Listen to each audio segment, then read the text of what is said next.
उसके अंदर हमने पिछली क्लास में मालदेव की सभी बातें पढ़ ली थी। आज हम इसका एक महत्वपूर्ण युद्ध पढ़ेंगे, गिरी सुमेल का। गिरी सुमेल का युद्ध, आज क्या पढ़ेंगे हम? गिरी सुमेल का युद्ध। गिरी सुमेल का युद्ध बच्चों 5 जनवरी 1544 को होता है। ठीक है। गिरी, देखो इस जो ये गिरी का मतलब होता है पहाड़ियां, यानी पहाड़ियां। ये तो पहाड़ियां थी और ये सुमेर गांव था। ठीक है। ये जैतारण में है और जैतारण पाली में था। जैतारण, जैतारण कहां पर था? पाली में था। ठीक है बच्चों, हम यहाँ पर आज ये पढ़ेंगे गिरी सुमेल युद्ध के बारे में। सबसे पहले हम ये देखते हैं ये युद्ध कब होता है। तो ये 5 जनवरी 1544 को होता है। और गिरी का सुमेल, गिरी सुमेल यानी गिरी का अर्थ होता है यहाँ पर पहाड़ियां। ऐसा क्षेत्रीय या सुमेल की पहाड़ियां बोल सकते हो। सुमेल की पहाड़ियों में ये युद्ध हुआ, जिसको जैतारण में युद्ध हुआ। ठीक है। ये युद्ध किस किस के बीच में हो रहा है? तो एक तरफ तो हमारे मारवाड़ का शासक मालदेव, मालदेव वर्सेस शेरशाह, शेरशाह सूरी। ठीक है। और शेरशाह सूरी की सहायता कौन कौन कर रहा है राजस्थान से? कल्याणमल जो बीकानेर का था, और दूसरा था हमारे वीरमदेव जो मेड़ता का था। मैं यहां पर डायग्राम बना रहा हूं क्योंकि इससे क्वेश्चन पूछे जाते हैं। और मालदेव से मुख्य 2 सेनापति जेता और कुंपा थे। ठीक है। हम भारत की स्थिति की बात करते हैं तो भारत के अंदर हुमायूं था जो शेरशाह से 2 युद्ध हारता है। एक का नाम था विलीग्राम और दूसरा कन्नौज का। ये दोनों युद्ध हारने के बाद हुमायूं था जो कहां पर आता है? देखो तब शेरशाह और हुमायूं के बीच में जब लड़ाई हो रही थी बच्चों, तब मालदेव ने हुमायूं को मदद करने के लिए कहा था। तब भारत में सूर्यवंश की स्थापना नहीं हुई थी। पर हुमायूं है जो दोनों युद्ध हार जाता है, उसके बाद भारत में सूर्यवंश की स्थापना होती है। उसके बाद क्या कहते हैं कि हुमायूं था जो बीकानेर के जोगी तीर्थ स्थान तक आता है। जोगी तीर्थ स्थान तक आता है और ये कहां पर था बच्चों? ये बीकानेर में था। ठीक है। मदद के लिए आता है। इसकी 2 बातें बोली मैंने यहाँ पर। एक तो हुमायूं जब इससे संघर्ष कर रहा था, तब इससे लड़ाई कर रहा था शेरशाह से, तब उसको भाइयों का सपोर्ट था। फिर क्या कहते हैं कि जब इसके भाइयों का सपोर्ट हट जाता है, तब ये मालदेव के पास आता है जोगी तीर्थ स्थान पे इससे मिलने के लिए, क्योंकि मालदेव ने इसको पहले बोला था, क्या कहते हैं कि मैं आपकी मदद करूंगा शेरशाह के विरुद्ध। ठीक है। जब इस इंसान स्ट्रगल फेस में था तब उसकी मदद के लिए बोला। अब क्या कहते हैं कि भारत के अंदर ही सूर्यवंश की स्थापना हो चुकी थी, तो अब सीधी सीधी लड़ाई तो करेगा नहीं कोई भी। तो ये क्या हुमायूं जो कि तीर्थ स्थान तक आता है और ये अपने तीन कौन सेनापति, एक का नाम था मीर समंत, दूसरे का नाम रायमल सोनी,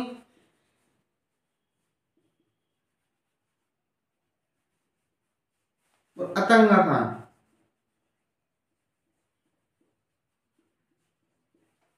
ये तीनों को कहां पर भेजता है? मालदेव के पास भेजता है। और मालदेव से ये तीनों बोलते हैं कि देखो सुनो महाराज जी, मालदेव जी, हम क्या कहते हैं कि शेरशाह सूरी से दोनों युद्ध हार चुके हैं। अब भारत में किसकी स्थापना हो चुकी है? सूर्यवंश की स्थापना हो चुकी है। तो आप हमको मदद करो कि हम शेरशाह के विरुद्ध युद्ध कर सकें। इसके लिए क्या कहते हैं कि मालदेव बोलता है कि मैं आप दिक्कत मतलब मैं आपकी साइड हूं, मैं आपको तन और मन धन से तीनों से सहायता करूंगा। ठीक है। आप तो मेरे को खाली युद्ध करें तब बता देना कहां पर हमको सेना लेके आनी है हमारी। तब क्या कहते हैं कि ये मीर समंत और रायमल सोनी, अतंगा खान बोलते हैं सर आपने ठीक से नहीं सुना, हमने क्या बोला है? हम शेरशाह के विरुद्ध लड़ाई करने जा रहे हैं। ये मैंने बराबर सुना है। ये फिर मालदेव से ये तीनों सेनापति बोलते हैं कि आपने फिर सही से नहीं सुना, हम शेरशाह सूरी के विरुद्ध लड़ाई करने के लिए जा रहे हैं, आप हमारी मदद करो। देखो बोला कि मैंने बराबर सुना है, आप तो खाली एक फोन कर देना मेरे पास, मैं मेरी पूरी सेना लेके कहां पर आ जाऊंगा, आप बोलोगे जहां पर आ जाऊंगा, हम शेरशाह के विरुद्ध लड़ाई कर लेंगे। हुमायूं जो भी तीर्थ स्थान तक आता है वे अपने 3 सेनापतियों को कहां पर भेजता है, मालदेव के पास मिलने के लिए। ठीक है, अब मिलने के बाद तीनों से ही एक बात करता है मालदेव की मैं आपकी तन मन धन से सहायता कर रहा हूं और आपको क्या चाहिए, और आप ऐसे करो कि रसद सामग्री, इनको थोड़ी रसद सामग्री दी, क्योंकि अब आप बताओ जैसलमेर और रेगिस्तान के एरिया में इनको खाने पीने की चीज मिलेंगी, तो इनको रसद सामग्री भी दी गई जिनमें काजू बादाम पिस्ता शिलाजीत अश्वगंधा ये सारी चीज रखी हुई थी। ठीक है, तो गुरुजी ये थी क्या, थी तो नहीं, हमने बोल दी रसद सामग्री है, तो चलो कोई ना गुरुजी। इसके बाद क्या कहते हैं कि रसद सामग्री दी गई और इनको बोला और कोई मदद चाहिए, क्योंकि मदद तो चाहिए, हमसे हमारी दिल्ली और आगरा दोनों छीन लिया, और ये तो बात सही है, तो हमको रहने के लिए जगह दे दो, तो रहने के लिए इसको बीकानेर दे देते हैं। और बीकानेर अभी अभी जीता था और वहां पर कुंपा था, मैंने आपको पिछली वीडियो में बताया, यूं बोला कि जाओ मेरा एक सेनापति तुमको वहां पर मिलेगा और तुम्हारी वो मदद करेगा। ठीक है, ये सारे क्वेश्चन आए हुए हैं। ठीक है, ये वीडियो पटवार इनमें आराम से आते हैं, यहाँ से क्वेश्चन बनेंगे आपके। और उसके बाद कुंपा जी आपको वहां पर मिलेंगे, आप उनसे बीकानेर ले लेना। ये को थैंक यू, धन्यवाद सर जी। पर क्या कहते हैं कि तब ये तीनों मिलने के लिए मालदेव से आए थे ना, उसी दिन क्या कहते हैं कि शेरशाह का एक दूत आया था, यहाँ पर भी शेरशाह सूरी का क्या एक दूत आया, ये भी 3 दूत थे, वो भी एक दूत था, इनसे अलग कमरे में बात करी और इससे अलग कमरे में बात करी इन्हीं के सामने। अब ये तीनों के दिमाग में पता नहीं क्या ढोड़ बेटी, दूत से इसने शेरशाह के दूत से अलग बात करी, हमसे दूर अलग बात करी, इनने उन बात पे ध्यान नहीं दिया, वो यहाँ से सामग्री को उठा के कहां पर चले जाते हैं, जोगी तीर्थ स्थान पे चले जाते हैं। वहां पर जाने के बाद हुमायूं से बोलते हैं सुनो मालदेव बहुत अच्छा आदमी और बहुत शक्तिशाली राजा है, ये वो तो है, क्योंकि अपनी मदद होगी, और बीकानेर चलो, हम बीकानेर चलते हैं, उधर उसका एक कल्ला जी कुंपा जी हमको क्या कहते हैं कि वहां पर मिलेंगे, और कुंपा जी मिलेंगे हमको, वो बीकानेर हैंड ओवर कर देंगे, बीकानेर ले लेंगे और वहीं पर रहेंगे। अच्छा, और दूसरा क्योंकि ये हमको काजू बादाम पिस्ता बादाम भेजिए, ये देख लो, तो सबसे पहले तो क्या कहते हैं काजू पिस्ता बादाम खाने में थोड़ा बिजी हो गया, तो काजू पिस्ता बादाम खाने के बाद बोला कि हमको बीकानेर भी चलना है, और कुछ खा जो, और तो एक बात है कि शेरशाह का दूध भी आया हुआ था हमारे उधर, हम गए थे तब। अच्छा, तो उसने मालदेव ने शेरशाह के दूत को क्या जवाब दिया, ये तो पता नहीं हमको, वो अलग कमरे में बात करा था और हम अलग कमरे में थे, अलग अलग कमरे में बात की गई, एक पक्ष का था एक विपक्ष का था नेता, तो अलग अलग बात होगी। तो उसके बाद क्या कहते हैं कि हुमायूं के दिमाग में पता नहीं क्या बेटा क्या नहीं बेटा, हुमायूं का एक पुस्तकालय अध्यक्ष था, पुस्तकालय अध्यक्ष, उसके पास गया, उससे बोली, क्योंकि अब आप बताओ आप एक बुद्धिजीवी हो, अब क्योंकि हुमायूं भी क्या कहते हैं कि पुस्तकालय में ही रहता था, बहुत पढ़ा लिखा राजा था ये मानो कि उस समय आईएएस का पेपर लगे तो फर्स्ट अटेम्प्ट में ही ये आईएएस टॉप रैंक में आके क्लियर करके जाए, पर नहीं था उस समय। अब देखो ये पुस्तकालय अध्यक्ष के पास जाता है, हुमायूं जाता है और बात करता है, ये बोलते कि मालदेव ने हमारी मदद करने के लिए तो बोल दी, बीकानेर भी दे दिया, सेना भी भेज देगा एक फोन पे, पर वहां पर शेरशाह का एक दूत आया हुआ था, अब उससे क्या कहा होगा। अब व्यक्ति क्या करता है कि यहाँ पर ये पुस्तकालय अध्यक्ष इसको बताता है कि देखो सुनो शेरशाह, मैंने इसका पूरा रिकॉर्ड देखा है मालदेव का, मालदेव ने अपने पापा को नहीं छोड़ा, अपने चाचा को नहीं छोड़ा, इसने अपने आसपास के पड़ोसियों को नहीं छोड़ा, तो हुमायूं तो किस खेत की मूली, तेरे को क्यों काट के फेंक देगा ये, क्योंकि मैंने इसका पूरा रिकॉर्ड चेक करा हुआ है, क्योंकि अच्छा हाँ एक इसने अपने चाचा ताऊ आड़ोस पड़ोस को नहीं छोड़ा, तो हमारी मदद क्यों करेगा, और पक्का इसने बीकानेर बुला के हमको ये किसको सौंपेगा, शेरशाह को सौंपेगा, हमको बीकानेर बुलाएगा और फिर किसको सौंपेगा, शेरशाह को सौंपेगा। आप कैसे कह सकते हो इसे, तो बोला कि हमारे दूतों से अलग बात करी और उनके दूतों से अलग बात करी थी, तबकि शेरशाह के दूत से मालदेव ने स्पष्ट बोल दिया था कि मैं किसकी मदद करूंगा, मैं हुमायूं की मदद करूंगा, क्योंकि मालदेव को पता था, मैंने पिछली वीडियो में बताया है और खूब गला फाड़ फाड़ के बोला था मैंने, या अभी भी बोला है, कल्याणमल और वीरमदेव जो मेड़ता का था वो किसके पक्ष में थे, शेरशाह के पक्ष में थे, तो उसके पहले ही दुश्मन वहां पे जाके बैठे हुए थे, इसीलिए उसने किसका पक्ष करने का निर्णय किया था, हुमायूं का, मालदेव ने। पर क्या कहते हैं कि हुमायूं है ना और मालदेव, हुमायूं कहाँ पे चली जाता है, फिर अमरकोट चले जाता है। इन बातों को सुनने के बाद अमरकोट कहाँ पर जाता है, सोडा राणा पे चला जाता है और सोडा राणाओं की मदद से ये आगे की विजय करता है और यहीं पर अकबर का जन्म होता है। ठीक है, ये बात तो अभी यहां तक की थी। अब इसके बाद बातें होती हैं किसकी, गिरी सुमेल युद्ध की। ठीक है,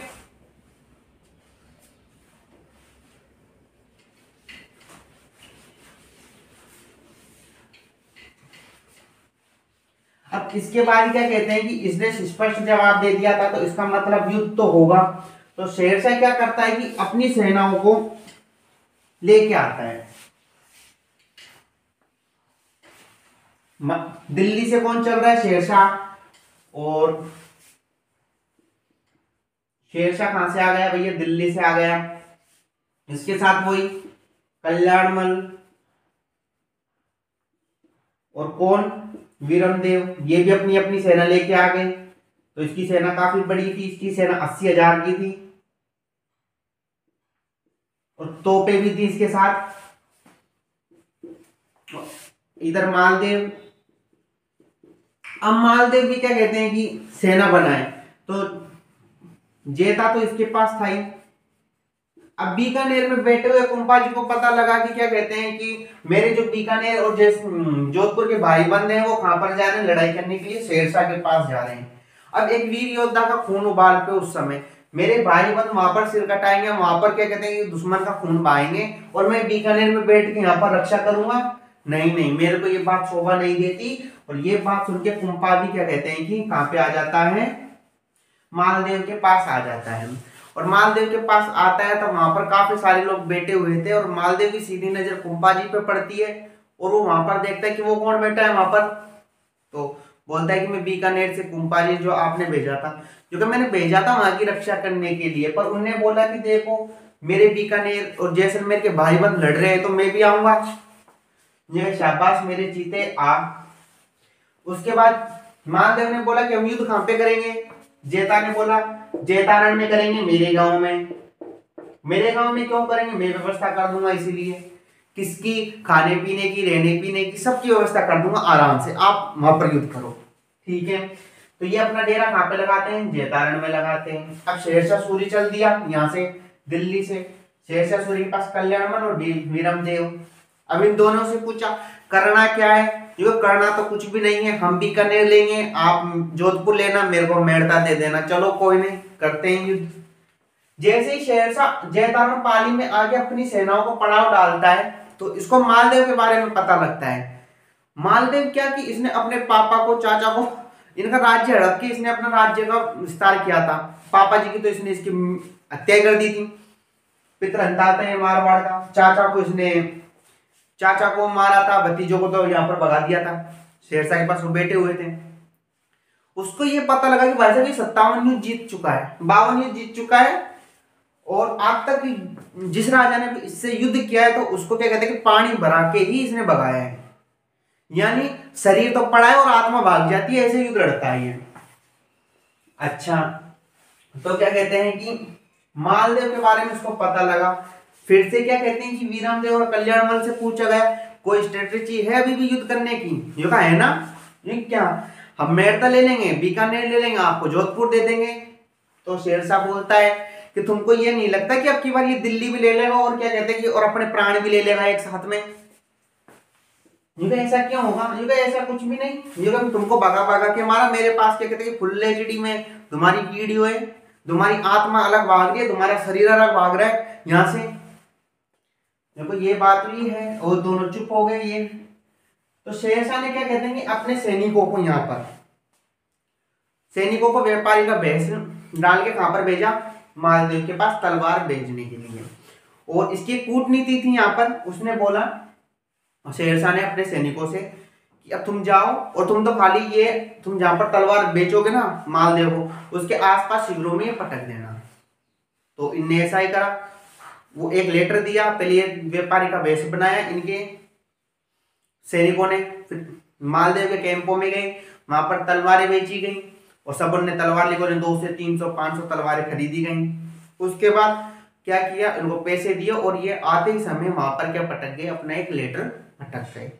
वो लेटर किसको मिलता है आगे चल के, वो लेटर मिलता है मालदेव को।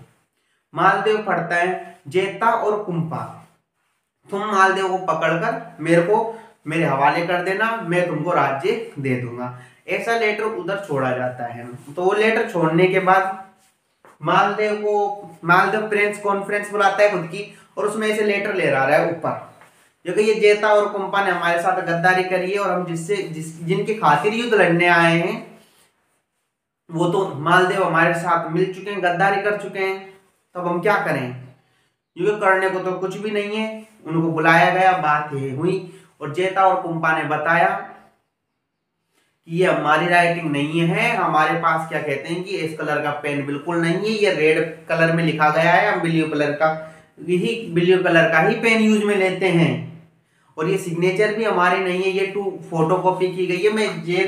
मैं जेता पूरा नाम नहीं लिखता, मैं जे लिखता हूँ, और कुंपा बोलता है कि मैं कुंपा जी लिखता हूँ, ये कुंपा है।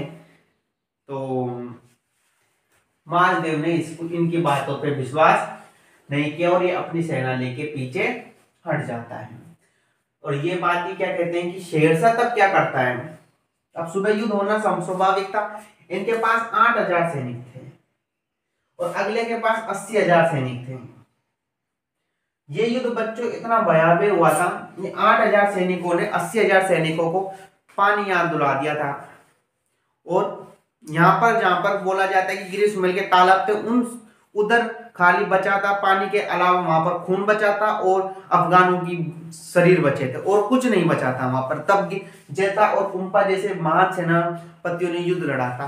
होने को तो ये युद्ध मालदेव और शेरशाह के बीच का था, पर ये मारवाड़ का ऐसा युद्ध था जो बिना राजा के लड़ा गया था, जिसमें भी उसके दो महानतम सैनिकों ने अपने तन मन और धन से उस युद्ध में क्या कहते हैं कि पूर्ण समर्पण किया। और शेरशाह जितनी बड़ी सेना 80,000 सेना को अपना क्या याद दिला दिया, छठी का दूध याद दिला दिया, क्योंकि इनने फिर से साबित कर दिया था जेता और कुंपा ने कि राजपूतों से या राजस्थान के लोगों से संख्या के बल पर युद्ध नहीं जीता जाता, हिम्मत के बल पे जीता जाता है। तो वीरमदेव को क्या इसके बाद शेरशाह है ना, शेरशाह को डर लगने लग गया और शेरशाह यहाँ पर ब्रेक ले लिया बीच में, रुको मैं कुरान पढ़ूंगा, थोड़ा हमारा कुरान का टाइम हो गया। जेता जी कुंपा जी ने कुरान पढ़ने का भी समय दिया, तब इसने भगवान से कहते हैं कि हे खुदा, मैं सबसे बड़ा पागल हूं, मैं सबसे बड़े बावली त्रेड़ हूं, मैं यहाँ पर आ गया कि आप मेरे को बस ये युद्ध जितवा दो, कैसे ही ये युद्ध जितवा दो, मैं भाई साहब मैं कभी युद्ध नहीं लड़ूंगा हमारे जीवन काल में, क्योंकि मैं खान दिल्ली का बादशाह और खान जैसलमेर में आया हूँ युद्ध करने के लिए। तो बोलते हैं कि इसका एक अतिरिक्त सेनापति आया था, जलवानी, उसकी सहायता से ये युद्ध जीतता है और जेता कुंपा वीर गति को प्राप्त होते हैं और खान शेरशाह क्या करता है, इस युद्ध में विजय प्राप्त करता है। और इसके बाद शेरशाह जोधपुर होते हुए कहां पर आ जाता है, उदयपुर से उदय सिंह से चाबी लेता है और कालिंजरा अभियान में लास्ट समय में इसकी क्या हो जाती है, मृत्यु हो जाती है। ठीक है, अब हम अगली क्लास में चंद्रसेन के बारे में पढ़ेंगे और हम 2-4 क्लासें और लगेंगी और इसके बाद हम इसको कंप्लीट कर लेंगे। Thank you.